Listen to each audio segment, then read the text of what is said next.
don't we talk to the guy who orchestrated the Cardinals? Oh, that sounds good. Arizona Cardinals General Manager Monti Ossenfort joining us right now on the Arizona Sports Line. Monti, thank you for the time. How you doing?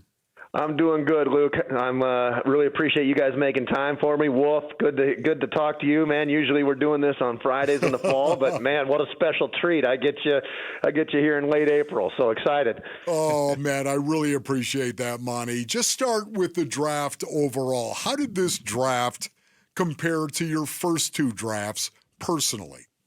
Yeah, I think Wolf, it was different. It was different because the previous two drafts, we were sitting up there and picking at 3 and picking at 4, and so it was a little bit easy. Not a little bit. It was a lot easier to predict what was going to happen, and you could only had to count so many players, and you knew that you were going to have the pick of the rest of them. And so this one was unique, where we had to sit and wait for a while, and that's a good problem to have, right? We want to be even further back next year, and so it was one of those where we had to sit around for a while and you try to count numbers, and it just gets a little more difficult. But hey, the process and the structure of what we try to do, it's been the same every draft, and so it just kind of gets a little bit more comfortable in that everybody knows what they have to do and when they have to do it. And so I think our staff did an unbelievable job of being ready and being prepared, and really when it comes to the draft weekend, you just sit and you wait for your time to pick, and then you see if you have any other decisions to make in terms of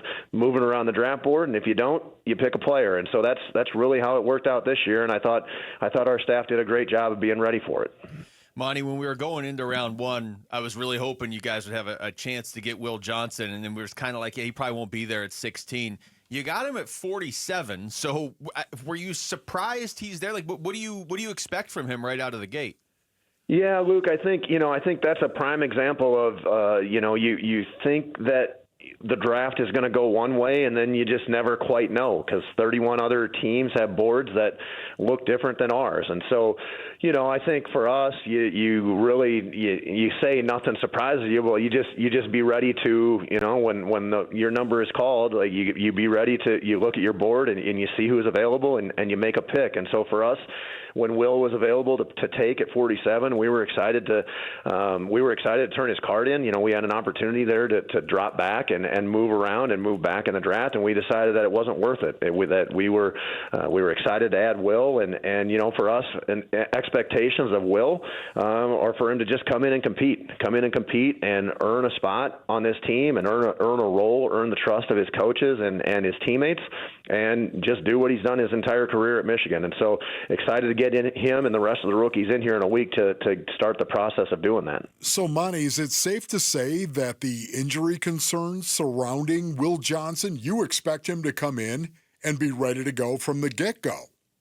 I do, Wolf. I do, and okay. I can't speak to what exactly why he was available for us at 47. I don't know what went on in the other rooms. Everybody makes the best decisions for them, and for us, we just went through our entire process with all the prospects, not just Will, but with all the prospects, and we assign value on our board, and when that matches up with our time to pick, it's a good match, and that's exactly what happened with Will. We're talking to Monti Ossenfort. Monti, I know you said over the weekend you didn't go in with the intention of doubling and tripling down on defense in the draft, but overall now you took 6 or 7 guys on the defensive side. You were very active in free agency on the defensive side. How do you see like this team's identity? Is it changing to a more defensive first, or was this kind of what you guys were building to all along, or is just this was a necessary offseason? Yeah, Luke, I think really it's a lot of times it's a big factor of especially in free agency is you can only go get the players that are free agents, and I know that sounds simple, but the players that are available are the only guys that you can go get, and that just so happened to match up with us. The guys that we got this year were on the defensive side, and then as it pertains to defense or to the draft, I'm sorry, it's very similar. I mean, we talked about multiple offensive players in the draft, and it just so happened that when it was our time to pick, that the defensive guy is the one that stuck out as highest on our board at the time. And so, again, we didn't go in thinking that this was going to be the case, that we were going to load up on defense. It's just how it worked out. And, in terms of is there a philosophy change, I don't think that's the case at all. I mean, we're always going to add talented players that we think fit us both on the field and in the locker room. And so whenever we can do that, increase the competition, add talent, improve our team, we're going to do that regardless of what position or what side of the ball. Monti, can you tell us a little bit about Jordan Burch in regard to the type of person that he is, the dog mentality that he has? Yeah, absolutely, Wolf. Jordan is a guy who started his career in the SEC and then ended his career out there in Oregon playing in the Big Ten. And so, Jordan's a unique body type for the position. You see a guy that is that size and length and that weight, and the outside linebacker position doesn't immediately come to mind. But he proved that he could play on his feet, that he is good rushing from the edge of against offensive tackles on the edge of the formation, and his ability to play with power in both the run and the pass game really stood out. And so for him to do that at his size and length, it brings, it's going to stress the edge of the offense. And so we think that's a seamless fit for us. And he does he's been asked to do a lot of the same things out at Oregon that we're going to ask him to do here. So, excited to get him here, excited to get him, learning our terminology, our scheme. But, really excited about what Jordan can bring to our defense.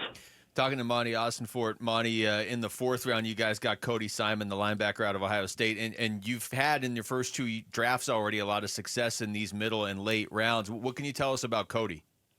Yeah, Cody, Luke, he's a guy who, he's played a lot of ball at Ohio State. He's played on fourth down. He's played on defense, and this year really took a step. He earned he was the green dot for their defense, so he's making the calls, lining up the defense. He was a captain for them. They have an award called the Block O Award, which is given to the player in the program that really is the top program player in terms of doing everything right in terms of practice and preparation. And so, in all of our dealings with Cody and on all of our meetings, that definitely shone through, and that's so important at the inside linebacker position, where communication and the mental aspect of the game is vital to that role. It's really the quarterback of the defense, and so we think Cody brings a lot of those intangibles, and plus just having the physical attributes to do the job, and so really excited to add him and what he can bring to us both on and off the field. So, going into the draft, I said to myself, my goodness, I'll bet you Monti's going to do something to get a 6th-round pick. I did. I was like, man, I wish I could wager on this right now because, honestly, Monti is going to get a 6th round, and sure enough, that happened. Tell us a little bit about Hayden Connor, if you don't mind. Yeah, absolutely. Well, so Hayden's a guy who, myself and our assistant GM, we actually back in the fall, we happened to be watching Texas on opposite or day, like back-to-back days. We didn't know that. We never say, hey, who you watching today? We kind of just go about our business. And so at the end of the week, we kind of caught up and say, hey, who'd you watch this week? Who'd you like? And we had both gotten through Texas tape. And Hayden was a guy that both of us were like, hey, this guy's a little bit under the radar, and a guy that both of us just kind of pinpointed and saying, hey, this guy's big, he's tough, he's strong. By the end of the season, he had played multiple positions. And so, to see a guy who's played, at that level, and then now the Texas, now the SEC, and gone up against some very good competition, and really a hidden component is the defensive tackles that he's had to block the last 2 years. I think there's 4 or 5 draft picks on that Texas defensive line in the last 2 years. And so he's seen some good players. And so really like Hayden's, versatility that he brings in there. He's a big dude. He's been a productive player at Texas, and so excited to get him in here. Think he matches the profile of what we're looking for in offensive lineman. And you're right there. We got that 6 back with a trade with the Cowboys on the 5th. We had some opportunities to do a couple trades earlier in the draft. I said the other night I was starting to get the shakes a little bit. We hadn't done a trade, so I was like, we got to get something here. We got to get something in. And luckily it worked out. It was a point where we thought there was some value on our board still up there where we could afford to drop back, and really that allowed us to get Denzel Burke when we dropped back, and then pick up that 6 to get Hayden there in the 6. So it was a good opportunity for us to get that trade in, and then also add another player that we like. There's no way you could just sit there and watch an entire round and not make a pick. I'm sure in the 6th round there. Monty, when you first got here, when you were drafting, you're filling out the roster and free agency, it felt like you had a lot you had to do just to fill out the roster. Now there's a lot of competition really on both sides of the ball. Do you feel like there's anything else you still need to do this offseason? Well, Luke, I think the team building process never ends, right? So, we just actually had a meeting today with our pro department and just talked about who's still out there and who's available and where we might have some room to add somebody or move the roster around a little bit. So, that never quite ends. But I think to your point, that has been a huge focus. We want to increase competition, and we feel that we've been able to do that over the course of 3 drafts now and 2 free agency periods. We feel like we've been able to do that. And so, that's all. It's only going to bring out the best in everybody. It's going to bring out the best of everybody on the practice field in the preseason so that when we're ultimately deciding this 53-man roster, it's going to increase our depth. It's going to increase our starting spots, and you guys know this is a long season, and we've seen it the last 2 years, just the attrition that takes place at positions. You can never have enough talented depth on the team, and we're excited to see that depth and that competition play out once we get into August. Monty, is there any communication whatsoever with Kaiser White or Will Hernandez at this point right now? Yeah, Wolf, I think we keep lines of communication open with a lot of players, and so, that's constant checking in and seeing where everybody is, and so I think those are conversations that continue to take place, and we got to see how it goes here. We got to see once we get our own guys out on the field and see how that goes, and just check in and see. Everybody's got, those 2 guys are still free agents, and so they may have opportunities too. So, I certainly keep those lines of communication open, and we'll continue to do that here and if there's a fit for adding to our roster, we won't hesitate to do it. Well, Monty, congratulations on the draft. We appreciate you taking time to call in today.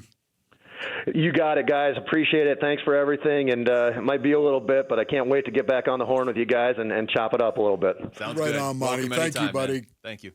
Talk soon. That's Monti Ossenfort joining us right there on the Arizona Sports Line. Thanks for watching Wolf and Luke. Tap to see more and click the button in the middle to subscribe to Arizona Sports.